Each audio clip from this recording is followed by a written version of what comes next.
Hi friends, R4iലേക്ക് എല്ലാവർക്കും സ്വാഗതം. Historically നോക്കുമ്പോൾ ബജറ്റ് ഡേ എപ്പോഴും വോളറ്റിലിറ്റി നിറഞ്ഞതാണ്. കഴിഞ്ഞ 25 വർഷത്തെ ഒരു ചരിത്രം നോക്കുകയാണെങ്കിൽ ഏകദേശം 60% ബജറ്റ് ഡേയിലും നിഫ്റ്റി നെഗറ്റീവ് ക്ലോസിംഗ് ആണ് നൽകിയിട്ടുള്ളത്. അപ്പോൾ ഹിസ്റ്റോറിക്കലി നമ്മൾ വേഴ്സ്റ്റ് ആയിട്ടുള്ള ബജറ്റ് ഡേ ഫോൾ നമ്മൾ നോക്കുകയാണെങ്കിൽ ഏകദേശം 5 പ്രധാനപ്പെട്ട ഫോൾസ് നമുക്ക് കാണാൻ കഴിയും. അതിലേറ്റവും പ്രധാനപ്പെട്ട ഒരു ഫോൾ നടന്നത് 2009 5.8% ഒരു ക്രാഷാണ്. അതിന് തൊട്ടടുത്ത് നമ്മൾ കാണുന്നത് 2002 നടന്ന 4% നിഫ്റ്റിയിലെ ക്രാഷാണ്. ഇതേപോലെ ഇതിനു മുമ്പ് ബജറ്റ് ഡേയിൽ വലിയ ഫോൾ നടന്നത് 2007 3.8% ക്രാഷാണ്. അതുപോലെ 2004 3.1% ക്രാഷുമാണ്. ഇപ്പോൾ വലിയ ക്രാഷൊക്കെ നടന്നിട്ടുള്ളത് 2010 മുമ്പാണെന്ന് കാണാം. ഈ അടുത്ത കാലത്ത് നടന്ന ഏറ്റവും വലിയ ഒരു ക്രാഷ് ബജറ്റ് ഡേ നടന്നിട്ടുള്ളത് 2020 അവിടെ 2.5% ഒരു വീഴ്ചയാണ് അന്ന് നിഫ്റ്റിയിലുണ്ടായത്. അതിനുശേഷമാണ് ഇപ്പോൾ ഈ 2026 ഫെബ്രുവരി 1 ബജറ്റ് ഡേയിൽ ഇത്ര വലിയ ഫോള് കാണുന്നത്. ഇന്നത്തെ നിഫ്റ്റിയുടെ ഫോള് ഏകദേശം 2.33% ആണ്. അത് 2020 ഫോളിന് സമാനമായിട്ടുള്ള ഒരു ഫോളാണ്. ഇവിടെ നിഫ്റ്റിയുടെ മേജറായിട്ടുള്ള സൈക്കോളജിക്കൽ സപ്പോർട്ട് 25,000 ബ്രേക്ക് ചെയ്തുകൊണ്ട് ആ ഒരു ടെക്നിക്കൽ സപ്പോർട്ടിനെ താഴോട്ട് വന്നുകൊണ്ട് 24,825 നിഫ്റ്റിന്ന് ക്ലോസ് ചെയ്തത്. ഇപ്പോൾ കഴിഞ്ഞ 4 മാസത്തെ ഏറ്റവും ലോ ലെവലിലേക്കാണ് നിഫ്റ്റി പോയിട്ടുള്ളത്. ഇത് തികച്ചും അപ്രതീക്ഷിതമായ ഒരു ഫോളാണ്. ഇപ്പോൾ നിഫ്റ്റി 50 നമ്മൾ നോക്കുകയാണെങ്കിൽ 44 സ്റ്റോക്കുകളും ഇന്ന് ഡിക്ലൈൻ ചെയ്തിട്ടുണ്ട്. ആകെ 6 സ്റ്റോക്കുകളാണ് പോസിറ്റീവിൽ കാണുന്നത്. അതിൽ പ്രധാനപ്പെട്ട ഹെവി വെയിറ്റ് ആയിട്ടുള്ള 2 സ്റ്റോക്കുകൾ കാണാം. അതിലൊന്ന് ഇൻഫോസിസും മറ്റൊന്ന് TCS ആണ്. ഈ ഇൻഫോസിസും TCSും ഇതേപോലെ ഫോൾ ചെയ്തിരുന്നെങ്കിൽ ഇന്നത്തെ നിഫ്റ്റിയുടെ വീഴ്ച അതിഭയാനകമാകുമായിരുന്നു.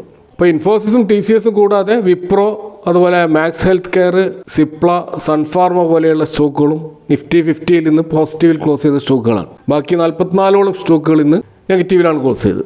ഇന്ന് സെക്ടറുകളിൽ ഒരേ ഒരു സെക്ടറാണ് പോസിറ്റീവിൽ ക്ലോസ് ചെയ്തത്, അത് IT സെക്ടറാണ്. അപ്പോൾ ഇവിടെ ഡാറ്റാ സെൻറ്ററും അതുപോലെ തന്നെ ക്ലൗഡ് സർവീസ് മേഖലയുമായി ബന്ധപ്പെട്ട ചില അനൗൺസ്മെൻറ്റുകൾ ബജറ്റിൽ വന്നതുകൊണ്ടാണ് IT സെക്ടർ ഇന്ന് പോസിറ്റീവായത്. ഇന്ന് നിർമ്മല സീതാരാമൻ്റെ ബജറ്റ് സ്പീച്ചിൽ ഫോറിൻ കമ്പനികളും അതുപോലെ ക്ലൗഡ് സർവീസസ് കമ്പനികൾ ഇന്ത്യയിൽ ഡാറ്റാ സെൻറ്റർ ഇൻഫ്രാസ്ട്രക്ചർ ബിൽഡ് ചെയ്യുകയാണെങ്കിൽ അത് അവർ ഇന്ത്യയിലുള്ള കമ്പനികളുമായിട്ട് കൊളാബറേറ്റ് ചെയ്തുകൊണ്ട് ഒരു റീസെല്ലർ എൻറ്റിറ്റി വഴി ചെയ്യുകയാണെങ്കിൽ പോലും അവിടെ 2047 വരെ ടാക്സ് ഹോളിഡേ പ്രഖ്യാപിച്ചിരിക്കുകയാണ്. ഇത് കൂടാതെ ഈ ഡാറ്റാ സെൻറ്റർ സ്റ്റോക്കുകളുടെ അവർ കോട്ട് ചെയ്യുന്ന കോസ്റ്റിൽ 15% പോലും ഓവർ കോട്ട് ചെയ്താൽ അതിനെ ഓഡിറ്റ് ലെവലിലായാലും മറ്റും ഗവൺമെൻറ് ഒരിക്കലും ചോദ്യം ചെയ്യില്ലെന്നും, അപ്പോൾ അത്തരത്തിൽ 15% ഒരു കോസ്റ്റ് ഹൈക്ക് അവർക്ക് വിദേശ കമ്പനികളുമായിട്ടുള്ള ഡീൽ ഉറപ്പിക്കുമ്പോൾ ചെയ്യാമെന്നൊക്കെയുള്ള പല വിധത്തിലുള്ള പോസിറ്റീവായിട്ടുള്ള അനൗൺസ്മെൻറ്റുകൾ വന്നതാണ് IT സെക്ടറുകളിലും ഡാറ്റാ സെൻറ്റർ സ്റ്റോക്കുകളിലും പോസിറ്റീവായിട്ടുള്ളത്. ഇത്തരത്തിൽ AI റിലേറ്റഡ് ആയിട്ട് പ്രവർത്തിക്കുന്ന IT കമ്പനികളും അതുപോലെ സെമി കണ്ടക്ടർ മേഖലയിലും ഡാറ്റാ സെൻറ്റർ മേഖലയിലും പ്രവർത്തിക്കുന്ന കമ്പനികളിലും ഒഴിച്ചു നിർത്തി കഴിഞ്ഞാൽ ഇന്ന് ടോട്ടൽ മാർക്കറ്റിൽ നടന്നത് ഒരു ബ്ലഡ് ബാത്ത് തന്നെയായിരുന്നു. അപ്പോൾ വലിയൊരു ചോരപ്പുഴയാണ് ഒഴുകിയത്. ഇത് ശരിക്കും ഇൻവെസ്റ്റേഴ്സിനെ വലിയ തോതിൽ നിരാശപ്പെടുത്തിയിട്ടുണ്ട്. ഇന്ന് വോളറ്റിലിറ്റി സൂചിപ്പിക്കുന്ന ഇന്ത്യ വിക്സ് ഏകദേശം 10% ഉയർന്നതായിട്ട് കാണാം. ഇപ്പോൾ 15 എന്ന ലെവലിലാണ് ഇന്ത്യ വിക്സ് നിൽക്കുന്നത്. ഇത് അടുത്ത കാലത്ത് ഇന്ത്യ വിക്സ് രേഖപ്പെടുത്തിയിട്ട് ഏറ്റവും ഹയസ്റ്റ് ആയിട്ടുള്ള ഒരു വാല്യൂ ആണ്. ഇന്ന് നമ്മൾ മാർക്കറ്റ് സെഗ്മെൻറ്റുകൾ നോക്കിക്കഴിഞ്ഞാൽ ഏറ്റവും വേഴ്സ്റ്റ് ആയിട്ടുള്ള ഹിറ്റ് ഇന്ന് നടന്നിട്ടുള്ളത് ക്യാപിറ്റൽ മാർക്കറ്റ് സെഗ്മെൻറ്റിലാണ്. അതുകൂടാതെ ഡിഫൻസ് സെഗ്മെൻറ്റിലും ശക്തമായ ഫോൾ ഉണ്ടായി. ഇപ്പോൾ ക്യാപിറ്റൽ മാർക്കറ്റിലുള്ള ഫോൾ ഏകദേശം 5.7% ആണ് ഫൈനലായിട്ട് നമ്മൾ കാണുന്നത്. ഇൻട്രാഡേയിൽ അതിലും വലിയ ഫോൾ നടന്നിരുന്നു. അപ്പോൾ അവിടെ നമുക്ക് കാണാൻ കഴിയും ക്യാപിറ്റൽ മാർക്കറ്റ് ഇൻഡെക്സിലുള്ള പല സ്റ്റോക്കുകൾ, ഇപ്പോൾ HDFC AMC, Nippon India AMC, KFin Tech, CAMS, Motilal Oswald, CDSL, നൊവാമ, BSC, Angel One, grow, NSDL തുടങ്ങി മാർക്കറ്റ് പാർട്ടിസിപ്പൻ്റ് ആയിട്ടുള്ള സ്റ്റോക്കുകളിൽ ശക്തമായ ഫോളാണ് ഉണ്ടായിട്ടുള്ളത്. അപ്പോൾ ഇത്തരത്തിലുള്ളൊരു ഫോളിന് കാരണമായത് STTയിൽ ഉണ്ടാക്കിയ വർധനമാണ്. STT നമുക്കറിയാം സെക്യൂരിറ്റി ട്രാൻസാക്ഷൻ ടാക്സ് ആണ്.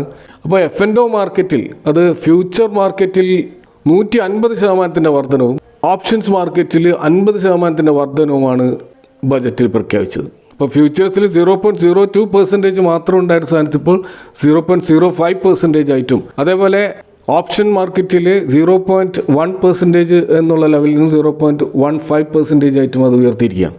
അപ്പോൾ എല്ലാവരും പൊതുവെ പ്രതീക്ഷിച്ചത് STT എടുത്തു കളയുമെന്നായിരുന്നു, അല്ലെങ്കിൽ STTയിൽ റിലാക്സേഷൻ ഉണ്ടാവുമെന്നായിരുന്നു. അത് ഉണ്ടായില്ലെന്ന് മാത്രമല്ല, അതിന് നേർ വിപരീതമായിട്ട് ഇതിനെ ശക്തമായി ഉയർത്തുകയാണ് ചെയ്തത്. ഇത് മാർക്കറ്റ് ഒരിക്കലും ആക്സെപ്റ്റ് ചെയ്യാത്തൊരു കാര്യമായിരുന്നു. അതിൻ്റെ അടിസ്ഥാനത്തിലുള്ള ഒരു ക്രാഷാണ് യഥാർത്ഥത്തിൽ ഇന്നുണ്ടായിട്ടുള്ളത്. കാരണം ഈ ഡെറിവേറ്റീവ് മാർക്കറ്റിലെ ഈ ഫ്യൂച്ചർ ആൻഡ് ഓപ്ഷൻസ് മാർക്കറ്റ് നമ്മളത് സ്പെക്കുലേറ്റീവ് ആയിട്ടുള്ള ഒരു മാർക്കറ്റ് ആണെങ്കിൽ പോലും മാർക്കറ്റിൻ്റെ ലിക്വിഡിറ്റി ഇതിനെ ആശ്രയിച്ചാണ് നിൽക്കുന്നത്. പ്രത്യേകിച്ച് വലിയ വലിയ ഇൻസ്റ്റിറ്റ്യൂഷൻസ് അവരൊക്കെ ഫ്യൂച്ചർ ആൻഡ് ഓപ്ഷൻസ് മാർക്കറ്റിൽ വലിയ തോതിലുള്ള ട്രേഡിംഗ് ആണ് നടത്തുന്നത്. അത് ക്യാഷ് മാർക്കറ്റിനേക്കാൾ എത്രയോ ഡബിളാണ്. അപ്പോൾ അവിടെ ഒരു പ്രൈസ് ഡിസ്കവറി ക്യാഷ് മാർക്കറ്റിൽ ഉണ്ടാകണമെങ്കിൽ ഫ്യൂച്ചർ ആൻഡ് ഓപ്ഷൻസ് മാർക്കറ്റിലുള്ള ട്രേഡ് വലിയ തോതിൽ വർദ്ധിക്കേണ്ടതുണ്ട്. എന്നാൽ ഇവിടെ ഗവൺമെൻറ് കാണുന്നത് ഫ്യൂച്ചർ ആൻഡ് ഓപ്ഷൻസ് മാർക്കറ്റിൽ ആളുകൾ വലിയ തോതിലുള്ള പണം നഷ്ടപ്പെടുത്തുന്നുണ്ടെന്നും അവിടെ ബിഗ് ഇൻവെസ്റ്റേഴ്സ് മാത്രമാണ് പണം ഉണ്ടാക്കുന്നതും എന്നുള്ള ഒരു അസംഷനിലാണ് ഈ ഒരു ടാക്സ് ഹൈക്ക് നടത്തിയിരിക്കുന്നത്. അപ്പോൾ നമ്മൾ മനസ്സിലാക്കേണ്ട മറ്റൊരു കാര്യം, ഈ മാർക്കറ്റ് റിലേറ്റഡ് ആയിട്ടുള്ള ഡിസ്കൗണ്ട് ബ്രോക്കേഴ്സ് ആയാലും മറ്റ് ഫുൾ ടൈം ബ്രോക്കേഴ്സ് ആയാലും മറ്റ് മാർക്കറ്റ് പാർട്ടിസിപ്പൻസ് ആയാലും ഇവർക്കൊക്കെ ഏറ്റവും വലിയ വരുമാനം അവർ ക്രിയേറ്റ് ചെയ്യുന്നത് ഈ ഫ്യൂച്ചർ ആൻഡ് ഓപ്ഷൻസ് മാർക്കറ്റിലാണ്. അപ്പോൾ അവിടെ അതിനെ നിരുത്സാഹപ്പെടുത്തുന്ന രീതിയിലുള്ള പോളിസി ഗവൺമെൻറ് പറയുമ്പോൾ അത് ഇവരുടെ റവന്യൂവിനെയാണ് ഇമ്പാക്റ്റ് ചെയ്യുന്നത്. ഇത് കൂടാതെ FIAസും വലിയ തോതിൽ ഈ മാർക്കറ്റിൽ ഇടപെടുന്നുണ്ട്. അപ്പോൾ സ്വാഭാവികമായിട്ടും ഓൾറെഡി പോയിക്കൊണ്ടിരിക്കുന്ന FIAs അവരെ കൂടുതൽ ഓടിക്കുന്ന രീതിയിലുള്ള ഒരു പോളിസിയാണ് നമ്മളിപ്പോൾ ഇവിടെ കാണുന്നത്. അപ്പോൾ നമുക്കറിയാം ഈ ആൽക്കഹോൾ, സിഗരറ്റ് പോലെയുള്ള സിൻ ഗുഡ്സിൽ ഇതേപോലെ ടാക്സ് ഹൈക്ക് നടത്തിയിട്ട് അതിൻ്റെ ഉപയോഗം കുറക്കാൻ വേണ്ടി ഗവൺമെൻറ് ശ്രമം നടത്താറുണ്ട്. അത്തരത്തിലുള്ള ഒരു ശ്രമമാണ് ചിലപ്പോൾ ഗവൺമെൻറ് ഇവിടെ ശ്രമിക്കുന്നത്. പക്ഷേ ഇതൊരു ഷോർട്ട് ടേം ആയിട്ടുള്ള ഒരു നീജർക്ക് റിയാക്ഷൻ മാത്രമാണ് ഉണ്ടാക്കുക. ലോങ് ടേമിൽ തീർച്ചയായിട്ടും F&O ചെയ്യുന്നവർ അവരുടെ ആ ജോലി തുടർന്നുകൊണ്ടേയിരിക്കും. അതുകൊണ്ട് ഈ ഒരു ടാക്സ് ഹൈക്ക് കാരണം എന്തെങ്കിലും വലിയ ഇമ്പാക്റ്റ് ലോങ് ടേമിൽ ഉണ്ടാകുമെന്ന് തോന്നുന്നില്ല. പൊതുവെ എല്ലാവരും പ്രതീക്ഷിച്ചത് ലോങ് ടേം ക്യാപിറ്റൽ ഗെയിൻ ടാക്സിൽ ഏതെങ്കിലും വിധത്തിലുള്ള റിലാക്സേഷൻ ഉണ്ടാവുമെന്നാണ്. എന്നാൽ അവിടെ യാതൊരുവിധ ചേഞ്ചസും വരുത്താതെയാണ് മുന്നോട്ട് പോയിരിക്കുന്നത്. അപ്പോൾ അത്തരത്തിലുള്ള ഒരു ടാക്സ് ഡിഡക്ഷൻ ഉണ്ടായിരുന്നെങ്കിൽ ഇന്ന് മാർക്കറ്റ് ഒരു പക്ഷേ ഇതിൻ്റെ വിപരീത ദിശയിലേക്ക് പോസിറ്റീവിൽ ക്ലോസ് ചെയ്യുമായിരുന്നു. അതുകൂടാതെ അത് FIAസിൻ്റെ കടന്നുവരവിനെ ബൂസ്റ്റ് ചെയ്യുകയും ചെയ്യുമായിരുന്നു. പക്ഷെ അത്തരത്തിലുള്ള യാതൊരു അനൗൺസ്മെൻറ്റ് ഉണ്ടായില്ല എന്ന് മാത്രമല്ല, തികച്ചും നിരാശപ്പെടുത്തുന്ന STTയിലുണ്ടായ വർധനവ് മാർക്കറ്റ് വലിയ തോതിൽ ക്രാഷ് ആവാൻ കാരണമാണ് ഉണ്ടായത്. അപ്പോൾ സ്റ്റോക്ക് മാർക്കറ്റുമായി ബന്ധപ്പെട്ട് ആകെ ഒരു ആശ്വാസമുള്ളത് ബൈബാക്ക് ചെയ്യുന്ന ഷെയറുകളിൽ long term capital gain tax ഏർപ്പെടുത്തി എന്നുള്ളതാണ്.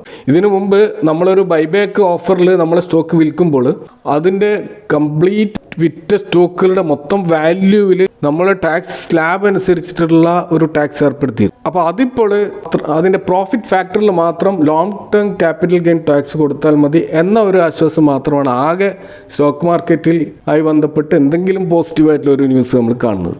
അപ്പോൾ അതും കൂടി ഇല്ലെങ്കിൽ ഇത് സ്റ്റോക്ക് മാർക്കറ്റിനെ യാതൊരു വിധത്തിലും പരിഗണിക്കാതെ അതിൻ്റെ വളറ്റിലിറ്റിയോ അതിൻ്റെ ഇപ്പോഴുള്ള കഴിഞ്ഞ ഒന്നര വർഷത്തെ അണ്ടർ പെർഫോമൻസിനെയൊന്നും യാതൊരു വിധത്തിലും പരിഗണിക്കാത്ത ഒരു ബജറ്റാണ് ഇത്. തികച്ചും ഇൻവെസ്റ്റേഴ്സിനെ നിരാശപ്പെടുത്തിയ ഒരു ബജറ്റാണ്.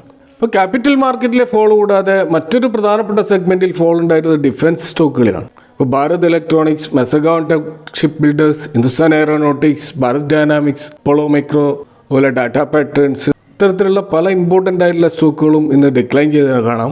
അപ്പോൾ അവിടെ ഗവൺമെൻറ് ഏതെങ്കിലും വിധത്തിലുള്ള ഡിഫൻസിൻ്റെ ഒരു സ്പെസിഫിക് പോളിസി അനൗൺസ്മെൻ്റ് ഒന്നും ഈ ബജറ്റിൽ നടത്തിയായിട്ട് കാണുന്നില്ല. വലിയ പ്രൊജക്റ്റുകളുടെ അനൗൺസ്മെൻറ്റുകളും നമുക്കിവിടെ കാണാൻ കഴിയില്ല.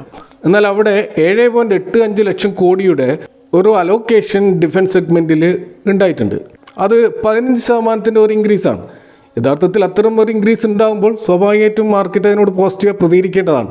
കാരണം മുമ്പേ 6.81 ലക്ഷം കോടിയിൽ നിന്നാണ് 7.85 ലക്ഷം കോടിയായിട്ട് ഇത് ഉയർത്തിയിട്ടുള്ളത്. അപ്പോൾ ഈ ഒരു ഹയർ അലോക്കേഷനെ മാർക്കറ്റ് നെഗറ്റീവായി സ്വീകരിച്ചതിൽ നമുക്ക് മനസ്സിലാകുന്നത് അവിടെ മാർക്കറ്റ് ഇപ്പോൾ ഈ ബജറ്റിന് മുമ്പേയുള്ള പല അനലിസ്റ്റുകളുടെ വ്യൂവിൽ നിന്ന് നമ്മൾ മനസ്സിലാക്കിയത് ഏകദേശം 25% കാപ്പെക്സ് ഇൻക്രീസ് ആണ് ഡിഫൻസിൽ എല്ലാവരും പ്രതീക്ഷിച്ചത്.